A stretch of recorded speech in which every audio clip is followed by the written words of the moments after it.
ओडिशा निर्वाचन ପାଇଁ प्रस्तुत ହେଲା ବେଳକୁ ଦେଖିବାକୁ ମିଳୁଥିଲା ଗୋଟେ ନୂଆ ଢଙ୍ଗର ନିର୍ବାଚନ ପ୍ରସ୍ତୁତ କରୁଛି ତିର୍ତ୍ତୋଲର ଯିଏ ଅଛନ୍ତି ବିଜେଡି ପ୍ରାର୍ଥୀ ସେ ହେଉଛନ୍ତି ଡକ୍ଟର ରମାକାନ୍ତ ଭୋଇ।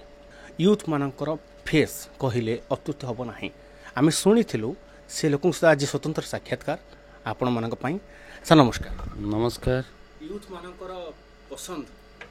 ଡକ୍ଟର ରମାକାନ୍ତ ସତ୍ୟ ନିଶ୍ଚିତ। ତିର୍ତ୍ତୋଲର ଯେ ୟୁଥ୍ ରହିଛନ୍ତି ତାଙ୍କ ପାଇଁ କ'ଣ ରହିବ ଯଦି ଆପଣ ନିର୍ବାଚନ ଜିତୁଛନ୍ତି କ'ଣ ରଖିବେ ତାଙ୍କ ୟୁଥ୍ ମାନେ ବିଗତ 12 ବର୍ଷ ହେଲା ମୋ ସହିତ ଅଛନ୍ତି, ଆଗାମୀ ଦିନ ବି ରହିବେ ଏବଂ କାମ ବି କରିବେ। ୟୁଥ୍ ମାନଙ୍କ ପାଇଁ ନିଶ୍ଚିତ ରୂପେ ମାନ୍ୟବର ମୁଖ୍ୟମନ୍ତ୍ରୀ ନବୀନ ପଟ୍ଟନାୟକ ମହୋଦୟ ବହୁତ କିଛି ବି କାମ କରିଛନ୍ତି ନୂଆ ଓଡ଼ିଶା ମାଧ୍ୟମରେ, ଏବଂ ମୁଁ ଆଶା ରଖିବି ଆଗାମୀ ଦିନରେ ଆମ ନିର୍ବାଚନ ମଣ୍ଡଳୀରେ ଅଛି ସ୍କୋପ୍ ଅଛି, ସେ ସ୍କୋପ୍ଟାକୁ ୟୁଟିଲାଇଜ୍ କରିକିରି କିଛି ଇଣ୍ଡଷ୍ଟ୍ରିଆଲ୍ ଡେଭଲପମେଣ୍ଟ ହେଉ, ଷ୍ଟାର୍ଟଅପ୍ ଇଣ୍ଡିଆ ହେଉ, ଯେଉଁଭଳି ଭାବରେ ଆମେ ଗୋଟେ କିଛି ବିଜନେସ୍ ହବ୍ ଖୋଲିବା ଯାହାଫଳରେ ଆମର ୟୁଥ୍ ମାନେ ଏନଗେଜ୍ ହୋଇପାରିବେ ଏବଂ ସେମାନେ କିଛି ଇନକମ୍ କରିପାରିବେ। ତା ସହିତ ବି ମଧ୍ୟ ୟୁଥ୍ ମାନଙ୍କୁ ସେମାନଙ୍କର ନିଜ ନିଜ ପଞ୍ଚାୟତରେ ନିଜ ନିଜ ଘରେ କିଭଳି ଭାବେ ସେମାନେ ସ୍ୱାବଲମ୍ବୀ ହୋଇପାରିବେ, ସେମାନେ ନିଜ ଗୋଡ଼ରେ ଠିଆ ହୋଇପାରିବେ, ସେ ବିଷୟରେ ମଧ୍ୟ ଆମେ ଚିନ୍ତା କରିବା। ସାର୍ ଗୋଟେ କଥା ପଚାରିବେ, ରାଜନୀତିକୁ ଆପଣ ନିଜ ହିସାବରେ ଆସୁନା ନା ଦଳ ଟାଣି ନେଇଛି ନା ଲୋକ ଟାଣି ନେଇଛନ୍ତି? ଅଧ୍ୟାପକର ଜୀବନ ଆପଣଙ୍କର, ତା ଦେହରେ ପୁଣି ରାଜନୀତିକ ଆସିବେ, କେମିତି ଦେଖୁଛନ୍ତି? ଦେଖନ୍ତୁ, ରାଜନୀତି ଇଚ୍ଛା ନଥାଇକିରି ମଧ୍ୟ ମୁଁ ଆସିଥିଲି, କିନ୍ତୁ ଆସିଲା ପରେ ଯେତେ ନୀତି ଅଛି ସବୁଠୁ କଷ୍ଟ ନୀତି ହେଉଛି ରାଜନୀତି। ତେଣୁ ବର୍ତ୍ତମାନ ଦେଖିଲେ ରାଜନୀତିଟା ହେଉଛି ଯଦି ଆପଣ ଲୋକଙ୍କ ସହିତ ରହିବେ, ଲୋକଙ୍କ ସେବା କରିବେ, ଲୋକଙ୍କ ଭଲ ମନ୍ଦ ବୁଝିବେ, ଲୋକଙ୍କ ସୁଖ ଦୁଃଖର ସାଥୀ ହେବେ, ତାହେଲେ ରାଜନୀତିଟା ହିଁ ଶ୍ରେଷ୍ଠ ନୀତି ହେବ।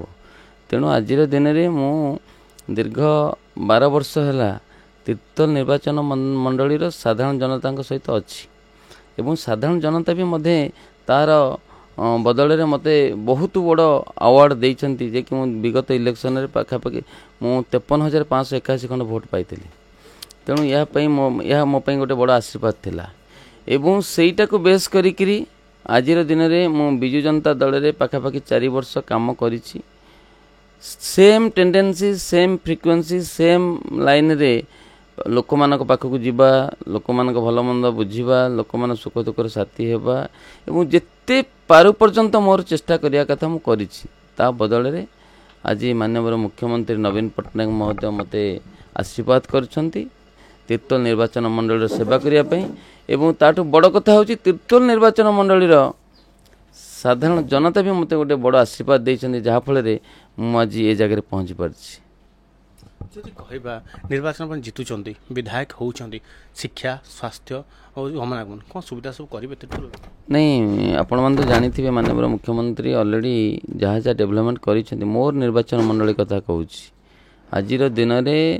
ସମସ୍ତ ସ୍କୁଲ ଟ୍ରାନ୍ସଫର୍ମେସନ୍ ସରିଛି ଏବଂ ସବୁଯାକ ସ୍କୁଲରେ ଟିଚର ସଫିସିଏଣ୍ଟ ଅଛନ୍ତି, ପାଠପଢ଼ା ବି ଚାଲିଛି। ଆମେ ଖାଲି ତାକୁ ଟିକେ ମନିଟରିଂ ସିଷ୍ଟମଟାକୁ ଟିକେ ଡେଭଲପମେଣ୍ଟ କରିବା, ଯେ ସବୁ ଜାଗାରେ କେଉଁଭଳି ଭାବରେ ଡେଭଲପମେଣ୍ଟ ଚାଲିଛି, ଠିକ୍ଠାକ୍ କାମ ଚାଲିଛି କି ନାହିଁ, ଏଇ କଥା ହେଉଛି ଗୋଟେ ମେଜର। ସ୍ୱାସ୍ଥ୍ୟ କଥା ଦେଖିଲେ ଆଜିର ଦିନରେ ମୋ ଅଞ୍ଚଳରେ ଯେତେଟା PSC CSC ସେଣ୍ଟର ଅଛି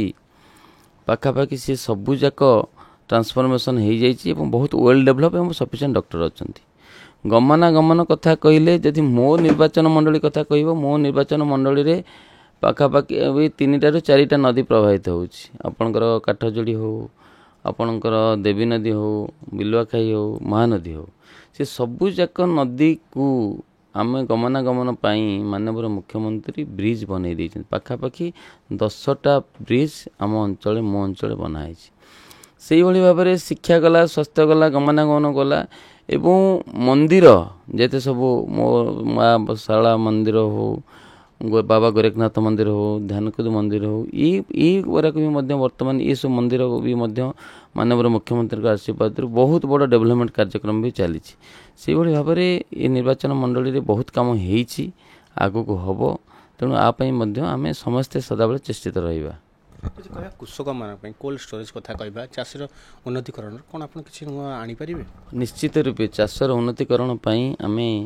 ଆମ ସରକାରଙ୍କର ଗୋଟିଏ ଭଲ ଜିନିଷ ରହିଛି, ଯେଉଁକି ଇନଷ୍ଟ୍ରିମ୍ ଷ୍ଟୋରେଜ୍ ଷ୍ଟ୍ରକ୍ଚର। ନଦୀ ମଧ୍ୟରେ, ନଦୀ ଭିତରେ ଆମେ ଜଳଟାକୁ ଷ୍ଟୋରେଜ୍ କରି ରଖିବା। मो निर्वाचन मंडल जेहेतु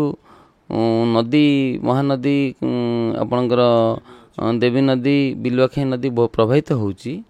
आमर ऑलरेडी भी गोटे प्रोजेक्ट हो सारी से डेवलपमेंट भी होती आपंकर कौटी आपंकर दलेघाई पाखे से भली आमे प्रति 5 किलोमीटर 10 किलोमीटर बाट देकरी जदि आमे प्रत्येक जगार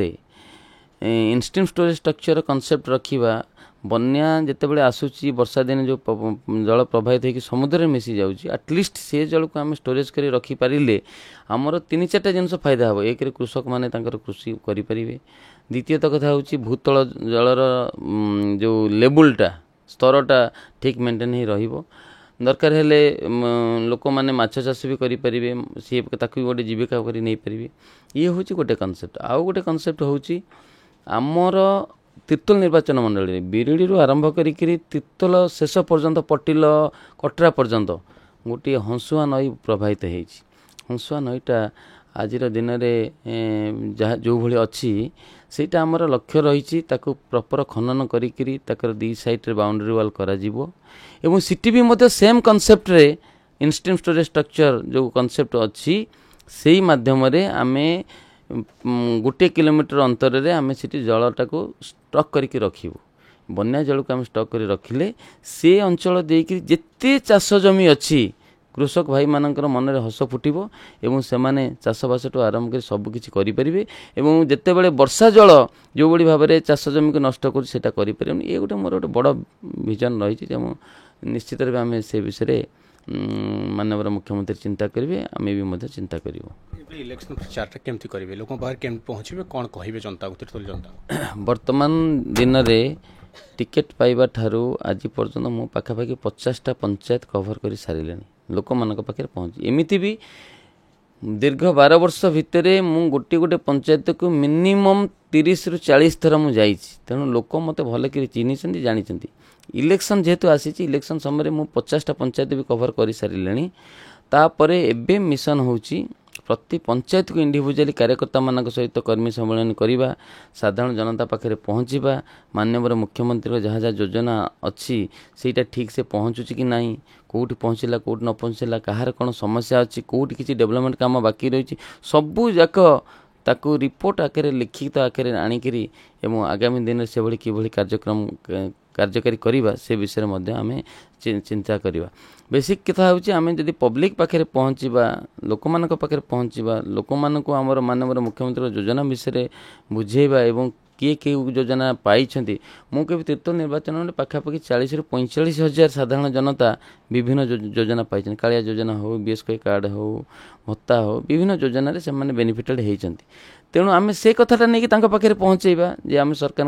योजना आप पाई आगामी दिन में पाइबे तेणु आम माननीय मुख्यमंत्री हाथ मुठा टाण करने 6ठ थर मुख्यमंत्री करने आपण शंख चिन्ह मोर जी सांसद प्रार्थी अच्छा डॉक्टर राजेश मल्लिक हूँ आ मत 2-2टा चिन्ह भोट दे जितेबापी अनुरोध करूँ। धन्यवाद सर आप मूल्यवान समय देथिबारु तो निहाती भाव में शुणुले डॉक्टर रमाकांत भई कथा केमी निर्वाचन प्रचार करेंगे और केमी कृषक और शिक्षा स्वास्थ्य उन्नति करेंगे कैमरा पर्सन विक्रम सहित आर्किंग रिपोर्ट LNTV नुआ नुआ खबर जानिबा पई आमो LNTV को लाइक शेयर और सब्सक्राइब करंतु। LNTV स्वर आपणंकर।